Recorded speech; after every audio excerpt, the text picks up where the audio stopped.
kalau mau tanding gue nggak nervous dan gue terlalu tenang, nah disitulah gue bakal.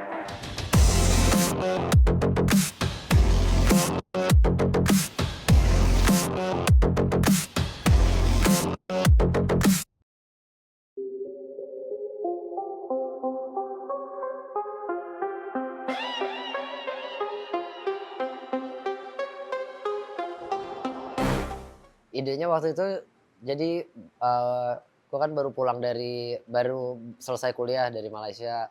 Nah, terus balik ke Bogor. Nah, di Bogor tuh belum ada tempat yang bagus untuk latihan latihan bela diri, Muay Thai itu terutama. Adanya ya kayak gym-gym gitu biasa. Nah, terus ya udah gua bersama teman-teman kayak, "Ya udah gimana kalau kita bikin gym aja cobain," gitu. Terus akhirnya, eee entah gimana ceritanya dapat tempat, entah gimana ceritanya dapat sponsor, entah gimana ceritanya terkumpul duit, modal, akhirnya jadi deh kita bikin gym Asta ini.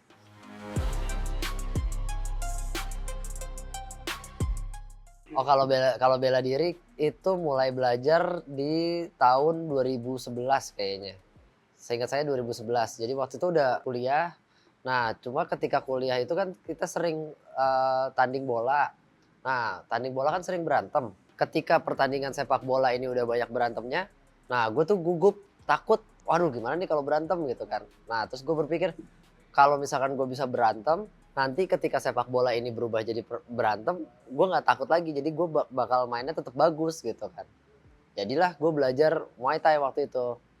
Nah, terus setelah belajar Muay Thai, ternyata, oh ternyata ada bakatnya juga ya gitu. Jadinya beralih lah dari sepak bola ke Muay Thai awalnya. Sekolah dari enggak, sekolah nggak pernah ikut taekwondo. Biasanya anak-anak kecil ikut taekwondo atau karate gitu kan. Nggak pernah ikutan sebelumnya. Nggak ada kepikiran, baru mulai pas kuliah aja, heeh, gara-gara sepak bola, heeh. Iya sih, nggak dari kecil juga nggak pernah berantem di sekolah, nggak pernah berantem di jalan apalagi, nggak pernah.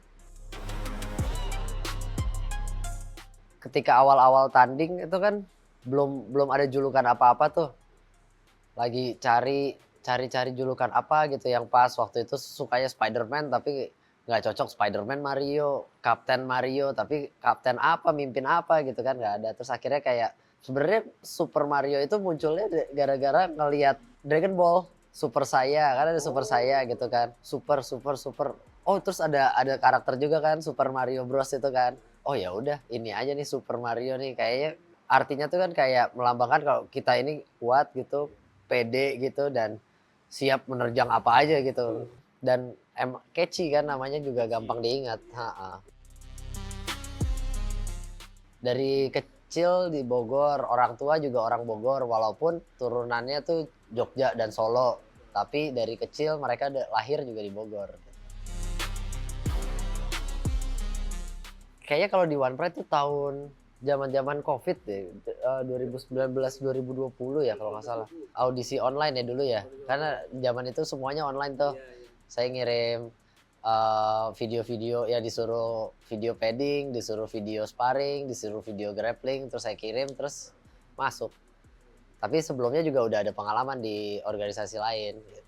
Sebelumnya sebelum masuk One Pride saya di One Championship. Ada kali bertanding 5 6 kali gitu ada di sana. Banyak tempatnya, ada yang di Jakarta, ada yang di Filipina, ada yang di Kamboja, waktu itu ada di Makau. Itu kayaknya yang pernah.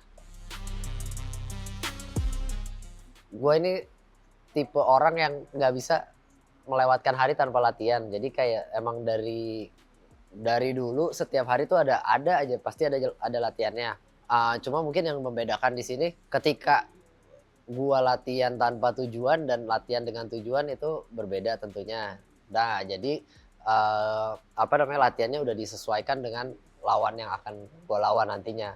Sudah menganalisa calon lawan, cara mainnya, gaya mainnya, holds apa, kelemahan-kelemahan apa yang dia punya. Menurut gue ya memang dia fighter berbakat, kalau dibilang tuh punya magic touch gitu kan. Kalau misalkan apa yang disentuh suka mati lampu gitu kan. Cuma bakat aja nggak cukup dan dia kayak masih terlalu polos aja gitu. Polos aja untuk ngelawan gua yang lebih senior, yang lebih berpengalaman. Dibandingkan sama lawan-lawan gua selalu punya power yang lebih besar dari gua. Power ya udah power, kan permasalahannya power menjadi power ketika dia bisa connect kan. Kalau nggak connect nggak ada power. Listrik nggak nyambung, nggak nyetrum, ya kan?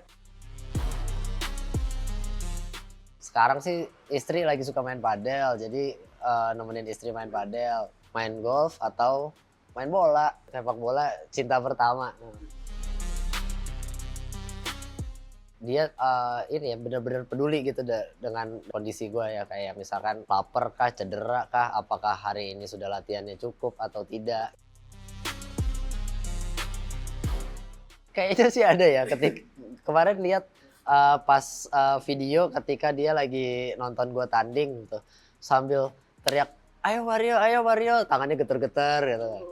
Kan ada sobek nih di sini, terus nangis. "Udah sayang jangan tanding lagi jangan tanding lagi." "Enggak, ini mah biasa, nanti juga ketutup lagi."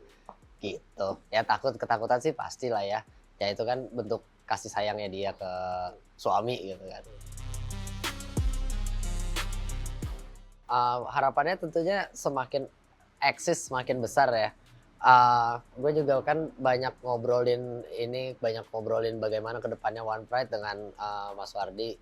Tentunya kita berdua, kita semua mau One Pride lebih eksis, One Pride lebih bisa menghidupkan atlet-atletnya gitu kan. Seperti yang kita tahu bersama, atlet-atlet One Pride itu berbakat dan sebenarnya memang bagus-bagus gitu kan. Yang perlu dilakukan di sini adalah bagaimana kalian menyiapkan One Pride lagi dan membungkus si atlet-atlet ini dengan lebih bagus lagi gitu. Modalnya udah ada, tinggal bungkusnya aja nih gitu, bungkusnya aja dibagusin. Dan pekerjaan membungkus itu gua sadar itu bukan pekerjaan yang mudah, itu pekerjaan yang panjang, pekerjaan yang berat dan pekerjaan yang sulit gitu kan. Gue cuma berharap ya apapun yang sudah dilakukan sekarang gitu secara konsisten dilakukan terus. Jadi nanti suatu saat nanti makin lama makin bagus, makin bagus, makin bagus. Dengan atletnya terlihat lebih bagus, acaranya, fight-nya juga kan tentunya akan lebih berkualitas. Nanti juga mata-mata orang-orang penonton juga lebih tertarik gitu untuk menonton One Pride. Gitu. Kelihatannya kan kita fighter-fighter ini kuat-kuat gitu kan. Nah, cuma terkadang ada sesuatu yang mengejutkan juga gitu. Maksudnya kuat bertanding bisa jadi belum tentu kuat angkat beban. Kuat bertanding belum tentu kuat lari gitu kan. Nah, itu menarik tuh di situ surprise dari setiap individunya itu tuh yang menarik menurut gua. Nanti kan ada interaksi antara fighter-fighternya selain dalam urusan fighting gitu kan. Nah, itunya juga pasti tentunya akan menarik.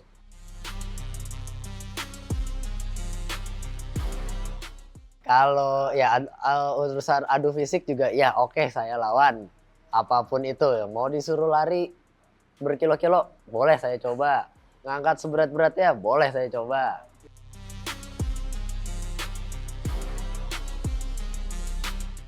Mungkin antara kemenangan yang lawan Rensus atau lawan Jakub Kris. Rensus sih sebenarnya lebih ke fight yang lawan Rensus karena itu emang benar-benar sesuai dengan yang gue bayangin gitu. Gue prediksi, maksudnya di sini gue memprediksikan kemenangan itu akan datang di sekitar round 2 gitu kan.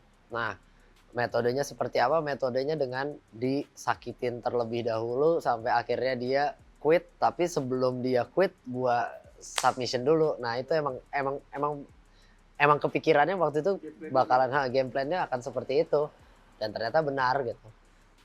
Di semua pertandingan gue selalu menyediakan plan-nya tuh agak banyak gitu ya. Jadi gue memberikan opsi untuk diri gue sendiri, apakah gue akan menyelesaikan ini dengan striking ataukah menyelesaikan ini dengan submission gitu. Terus belum pernah sih yang menang secara tidak diprediksi sebelumnya, tidak terduga sebelumnya. Mungkin itu bakal sesuatu yang gue sukain, tapi gue nggak tahu, gue belum pernah rasain gitu.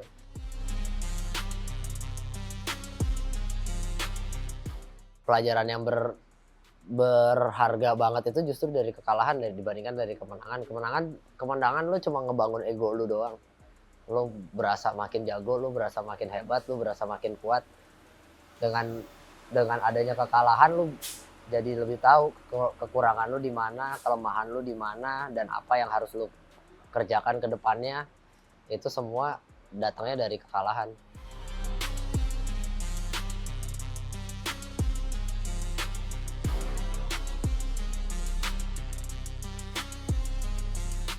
Kekalahan paling pahit itu yang pertandingan gue di World Pride terakhir yang lawan Cina. Karena ya ketika gue nonton pertandingan lawan gue sebelumnya, gue memang melihat, oh nih orang tangan kanannya cepet banget nih, pukulannya cepet banget.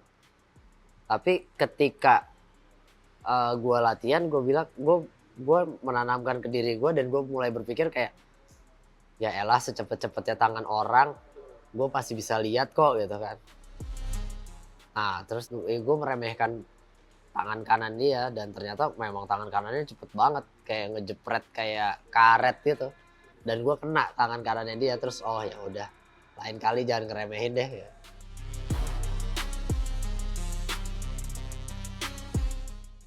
Gue lawan Gugun 2 kali, dua-duanya kalah angka.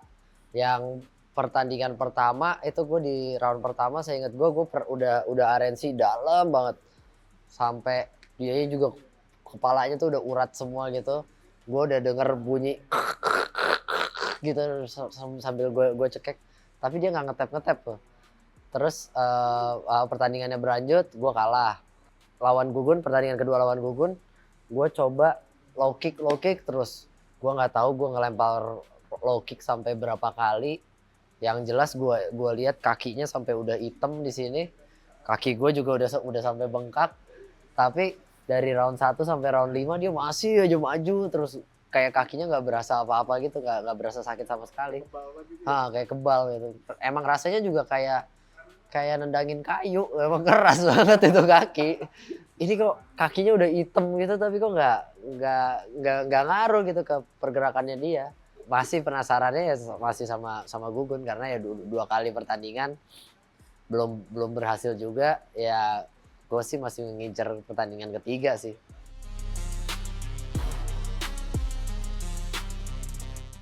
Emang mencoba menyakiti lawan gue sebelum di finish, karena gue sadar gue nggak punya magic touch yang orang sekali sentuh terus mati lampu. Gue nggak punya itu. Gue bermain dengan cara gue sendiri, yaitu disiksa dulu baru di finish.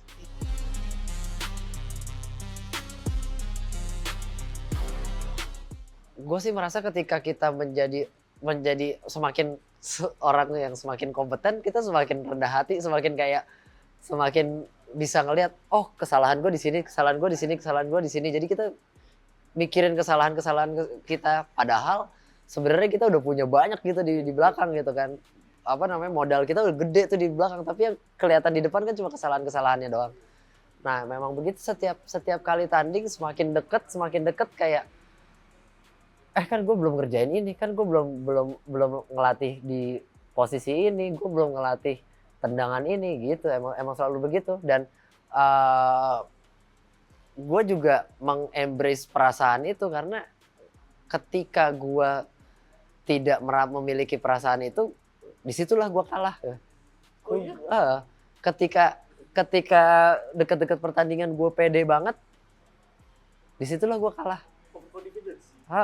Iya, overconfidence yang justru malah nyusahin gue. Itu. Sama ketika dengan kalau mau tanding gue nggak nervous dan gue terlalu tenang, nah disitulah gue bakal kalah. Itu yang gue sadarin, gue rasain.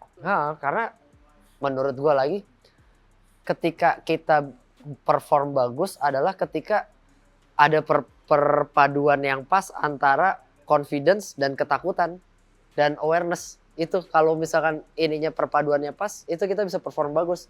Kalau kita confidence-nya terlalu tinggi, malah jadinya ngeremehin jatuhnya, jadinya nggak bagus juga. Iya, kalau misalkan kita gambarin, iya pasti tegang banget ya, karena Kita nih bukan mau tanding bola loh, orang tanding bola aja tegang, orang nggak usah deh, orang mau tampil nyanyi aja tegang, padahal kan musiknya bakalan sama, lagu yang lu nyanyiin bakalan lagu yang sama yang udah lu nyanyiin berkali-kali. Nah, ini kita mau tanding ngelawan orang yang kita belum pernah lawan sebelumnya. Kita nggak tahu dia jurusnya seperti apa, walaupun kita udah lihat di ini, udah lihat di video-videonya sebelumnya. Kita nggak tahu kekuatan dia, power dia seperti apa, kita nggak tahu speed dia seperti apa. Kita masuk ke cage itu masuk ke apa ya, daerah yang kita nggak tahu gitu. Dan tentunya menakutkan sekali. Dan mata semua ke situ. Dan mata semua orang ngelihatnya ke tengah situ kan. Nah itu memang benar-benar ketakutan yang besar dan ya wajar kalau orang takut. Nah, gue juga nggak mempermasalahkan gitu orang-orang kalau misalkan sebelum tanding terus tegang terus apa, ya nggak masalah, lu pasti tegang. Nah, yang membedakan adalah bagaimana ketika dia sudah di dalam, dia bisa menikmati pertandingan itu atau enggak gitu. Iksan Lani, sekarang waktunya kamu berlatih dan bersiap dengan baik karena lawan yang akan kamu hadapi bukan orang sembarangan. Ayo, latihan dan siap melawan saya. Akan saya tunggu dan saya akan hancurkan kamu.